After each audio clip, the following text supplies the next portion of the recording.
25 करोड़ की जनसंख्या वाले उत्तर प्रदेश की यातायात व्यवस्था को सुचारू रखना अपने आप में एक चुनौतीपूर्ण कार्य है और इस चुनौती को स्वीकार करने के लिए उत्तर प्रदेश परिवहन विभाग हमेशा तत्पर रहता है।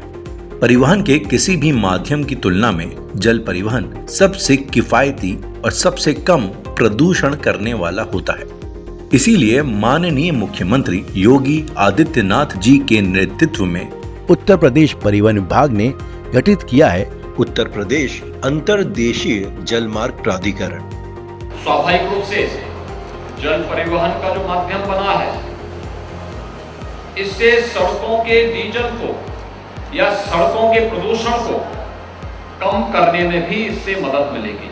उत्तर प्रदेश में देश के सर्वाधिक 11 वाटरवेज रूट है और इस प्राधिकरण का उद्देश्य है इन सभी जलमार्गों का संरक्षण और संवर्धन।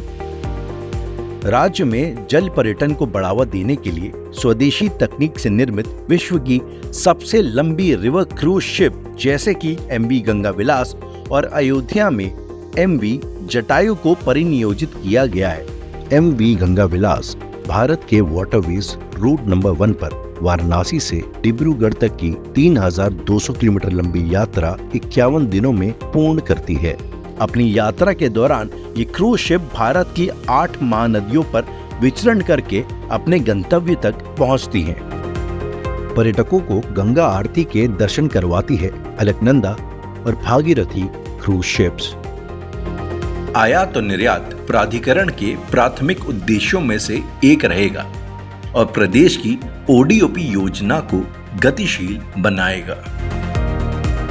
हाल ही के आंकड़ों के अनुसार उत्तर प्रदेश में पंजीकृत वाहनों की संख्या है 4 करोड़ 24 लाख।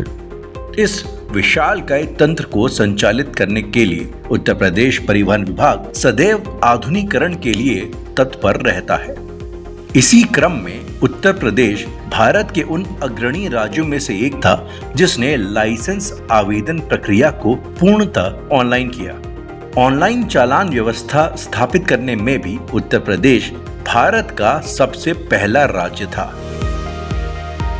बढ़ रही प्रदूषण की समस्या के दृष्टिगत सरकार ने इलेक्ट्रिक व्हीकल्स को बढ़ावा देने के लिए एक योजना पारित करी है, जिसके अंतर्गत इलेक्ट्रिक व्हीकल्स के रोड टैक्स में 100% टैक्स माफ और उसकी खरीद पर 15% सब्सिडी का भी प्रावधान है। वाहनों की सक्रियता परीक्षण के लिए 2 अगस्त 2023 को प्रदेश में स्वचालित परीक्षण केंद्र नीति को निर्गत किया गया। इस नीति के अंतर्गत प्रत्येक जनपद में एक ATS का निर्माण कराया जाएगा। लाइसेंसिंग की प्रक्रिया को स्वचालित करने के लिए प्रदेश में 4 ऑटोमेटेड ड्राइविंग टेस्टिंग ट्रैक अधिकृत किए गए हैं, जिसमें से 2 सक्रिय और 2 निर्माणाधीन हैं। हमारी सड़कें सुरक्षित हों, इसके लिए अनिवार्य है कि ड्राइवर्स प्रशिक्षित हों। इसी उद्देश्य हेतु सरकारी क्षेत्र से 16 DTTI का सिविल कार्य पूर्ण होकर 15 में मैनुअल टेस्टिंग का कार्य हो रहा है। व्यावसायिक वाहन चालकों के प्रशिक्षण एवं टेस्ट ऑटोमेटेड प्रणाली से किए जाने हेतु भारत सरकार के सहयोग से रायबरेली में IDTR बन गया है, जो कि शीघ्र ही संचालित होने जा रहा है।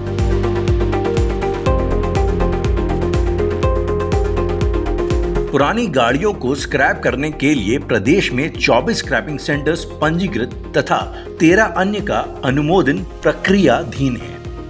किसी भी अवांछित घटना को टालने के लिए व्हीकल लोकेशन ट्रैकिंग डिवाइस की व्यवस्था का संचालन किया जाएगा, जिसके अंतर्गत कमांड एंड कंट्रोल सेंटर का निर्माण प्रक्रियाधीन है।